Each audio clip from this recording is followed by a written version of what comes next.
Let's have a look here. Right.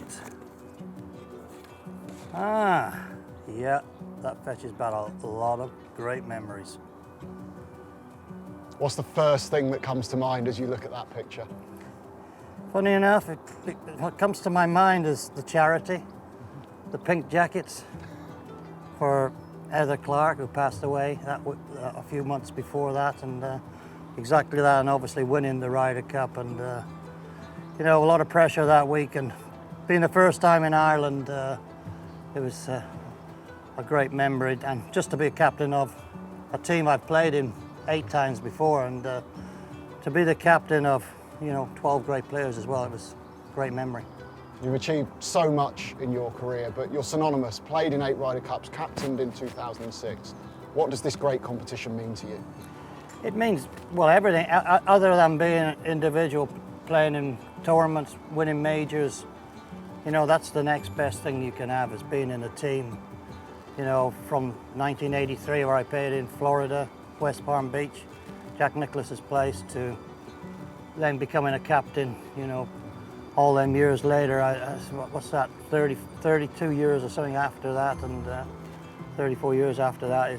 You know, it's a great progress for any young man to want one in their career to be doing the same. And you know, the Ryder Cup is, you know, it's worldwide. You know, you stand there, and when you're doing your speech and someone said you're speaking to 1 billion people here, it's a little nerve-wracking. And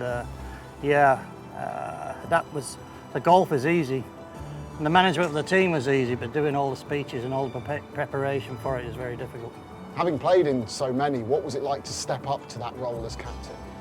Yeah, I just used my experience from the likes of Tony Jacklin, Bernard Gallagher, Seve, and seen different captains do what they do, but it all came back to doing pretty well the same thing what Tony Jacklin did all them years ago. Made sure everybody was comfortable, put a good team around me, like Peter Baker, DJ Russell, Sandy Lyle, Des Smith. You know, it's important to have a great team around you who understands you, and then understand the principles I'm trying to create as well. Throughout your entire Ryder Cup career, what are your fondest memories? I think drinking that pint of Guinness with Darren Clark on the balcony at the K Club on that afternoon of winning. So you're a brilliant record in the Ryder Cup. Yourself and guys like Seve, Nick, Langer, Sandy, all integral to that. What was it like being in a team room through the years with those guys, especially as you kept coming back for more and more, and that bond built? Well, the thing is that, you know, we were the European Tour at the time, and you know, we were almost underestimated by the Americans how good we were, and I think that's something that, you know, Seve was mad about, you know what I mean? They used to call him Steve, you know, he hated it. So, you know, we just wanted to prove to the Americans that we could beat them, and we did, and we still are beating them. And it's a great competition to have that rivalry. And you know, the Americans really weren't that keen on it because it was just a one-way competition, but now they can't, they're dying to get it, you know what I mean? They give everything to be in it. So that's great for the Ryder Cup, and hopefully it'll keep carrying on. What's your favourite Seve Ryder Cup story? Well, Seve, you know, he's got so many, you know. I can remember he was a captain that I'd lost my match or something, and I'd gone out with Seve in the buggy in Valderrama, and I think it was Langer and Faldo, Langer and Colin Montgomery, and it was down the 13th hole. And I mean, it's in the trees like this, and there's a little gap down the right-hand side where, you know, it was impossible to show you where you could hit it down the right. You would have to make it rise and then hook and then get it on the green. And he said this to sort of, I think it was Langer at the time or something, and Langer just got the club out and chipped it out to the side. And he turns around to me and says, "Woozy, you play that shot, wouldn't you?" "Yes," says, "of course I would." You know, he's seen different things, and playing different things Seve could play, you know. Not everybody can see that, the way Seve could create golf shots. Going back to your captaincy in 2006, how much do you remember from how that week played out? Well, I think what was starting off was really, really windy, really wet and windy. And of course was soaking, and we got there, and I think it was a Tuesday morning or Wednesday morning, one of the mornings, and no one wanted to go out because it was so wet and windy. It was almost impossible. It was, of course, wasn't. But it couldn't take it. So we went.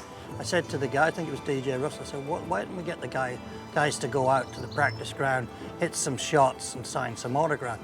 So next thing, we've got the guys to go out there and hit some shots and sign some autographs, and the crowd loved it. And the next thing, the guy said, why don't we go and play, you know? So off they go. And then the Americans are stuck in the hotel night. They didn't want to come out, but they did come out. And, you know, and it was a strange atmosphere what the Americans were doing, you know. And then they did go out eventually, and then they didn't go back to the tees. They went and played from halfway down the fairways or something. It was, you know, I think that was creating that bond with the Irish fans and the fans from around Europe straight away. And, you know, that was just having another man on your side, really. All Ryder Cups are obviously emotional. That one, especially with everything else that was going on. Yep. What is it that you love so much about the emotion that the Ryder Cup brings? Well, when, you know, we stood in when I did the first day, and I did my sort of like team talk in the room, and you got the boys there, and I think a few weeks before they'd had the Seve Trophy down in Spain, and Podrick and Elazabal had had a bit of a row, I think, about something, and I've done my speech. You know, it's like anything else. You know, a bit like Elazabal, it's always quite emotional. And after I'd spoken, Elazabal got up and said, "Look, we're here. We're here to win. It doesn't matter. I apologise to Podrick, whatever's happened. You know, that's under the water now.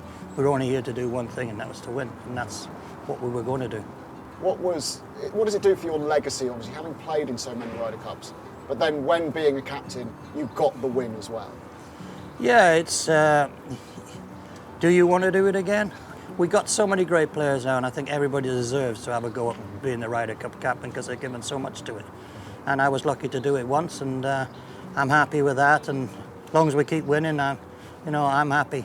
That picture there, obviously. Yep. You have won. The celebrations are starting to begin. Take us inside the team room and what those celebrations were like. Well, you know, we'd started celebrating much before that. You know, I had to go off and go and sort of prepare myself for the speech and everything, and then came back. We're in a tent waiting, holding the tent there, and we're all drinking. And then obviously we got back to the hotel, and then it was flat out. And then we could really celebrate.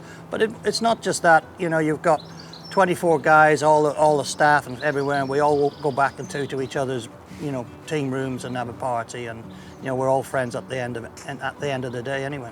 How important is that for the Ryder Cup? Very. That overall friendship and companionship. I think that's what golf does. You know, you've got that. You're playing with these guys days in, day out, and you've got to have that. You know, it's just another day. It's like this tournament we got here. You know, you're playing against someone that, you know, is your best friend. Guys do it all the time in snooker and tennis and whatever. It's just the way golf is, and you know, it's not the end of the world if you lose anyway. You've shared the team room with many players through the decades, captained 12 great players as well. That bond that you have, how important is that to you?